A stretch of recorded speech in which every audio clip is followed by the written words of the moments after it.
Salam mehriban izleyiciler, men İzzetullah Adil. Yine sizleri Yalkın TV kanalında YouTube'da görüyorsunuz.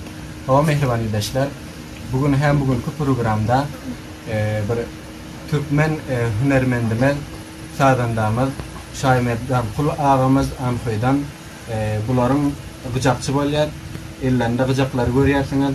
Gözleri kurşaptırlar ve sazandalık etdiği gıcak çalýarlar. Ve bu saz hakkında malumatlar verse ilki bilen özlerini kısaca tanıştırırlar. Şaymerdam Kulağa hoş geldiniz bernamamıza. Şaymerdam Kulağım deyip ona şöyle deyip merdim, şöyle deyip iddiasıladım. Şaymerdam Kul maksat çekriyasının berisini elim alan ben Huda veren bana hiç uğradenim yok, hiç nemedenim yok. Elime alsam çalıp gidip oturayım. Elime alsam. Maksat ne amet? Öz duvarımız Türkmen aydım deyip maksat bana özlük deyip her kimin öz göçenini layık olacak eken de. Doğru. Onu bilirler ölümüz olmasa şu Türkmeni nemani yazacaklar. Allah çok. Bir ankıları da bana git bol gidip oturuyorsun. Ne eder bir maksat? Törsan tosiyar ettik olmasın deyip. Bana bunu bu son gen adamın ölümüz kurşap.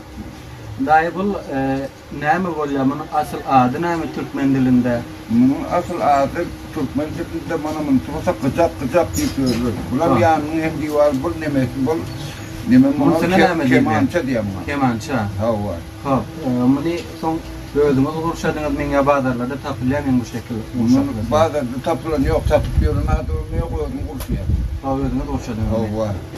Doğru. 3 tarı var ekem. Son bunu ne edip çalýarsınız bunu? İki yılda mı işleyemin ya dinleşiler işletiyatın? İşte mi işliyor? İki yıl işletin. Ha yekel bile hiç tapılmıyoruz ki kahve tutağı oluyor yekelim bana. Bazat değil. O bir an kaydedilen zatların aytmalı ama onun kelime işletmiyor değil mi? Doğru. O zaman şöyle bana maksat bilinmedi. Şöyle 4 tane ülpet 4 yarın içinde şöyle diyor. Kança yıldan beri çalýarsınız bu bucağı? Ben 8 yaşımda elim aldım şunu. O bir daim var o sağdayım da. Atam o sani sağdayım dedim hemen palvan çapan doğru muhudara diğerler ankıydan eşleyen basanlar kadim adımlardan sonra ayıp bir. Doğru. O sonra bana bir basa şöyle şımbıra saatimi tiyerek diyorsa ağa var. 8 yaşında çalgı. Sonra elime alan günüm çaldım. Elime alan gün. Onda bolar men dostlar için bir söz çalıp berseňiz. Çalıp bereyim. Hava. Dostlar onda birlikte Şayağanın sözlerini dinleýär. Eşdiýär, nähili söz çalýarlar.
Sağ olun, teşekkürler.